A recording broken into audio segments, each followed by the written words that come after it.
Dans le but d'appuyer les travaux parlementaires pour la recherche de la paix dans la partie est de la République démocratique du Congo, l'abbé Donatien Chollet, secrétaire général de la Conférence épiscopale nationale du Congo (CENCO), a remis au président de l'Assemblée nationale, Christophe Mbosso Kodia, un mémorandum au nom de l'Église catholique et de l'Association des confrères d'Afrique centrale (ACAC). Au sortir de l'audience, le secrétaire général de la CENCO, qui s'est confié à la presse parlementaire, a estimé que ces mémorandums s'inscrivent dans le cadre de la contribution de l'Église catholique de la République démocratique du Congo et celle de toute l'Afrique centrale pour appuyer les efforts du Parlement et du président de la République, chacun en ce qui les concerne, a pris de louables initiatives. Alors je suis venu remettre au président de l'Assemblée nationale les plaidoyers de la CEAC et de la CENCO. Je devrais être accompagné par le secrétaire général de la CEAC, M. l'abbé Jean-Pierre Badidiki, qui est retenu à Bruxelles.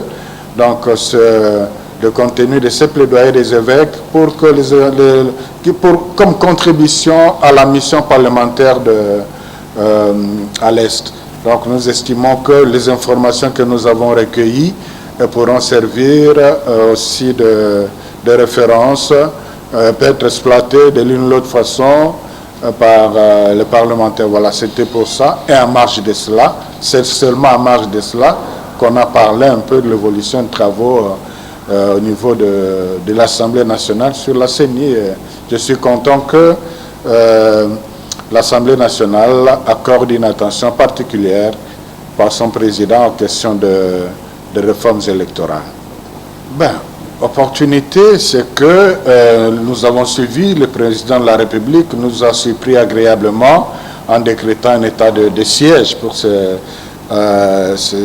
le Nord Kivu et l'Ituri.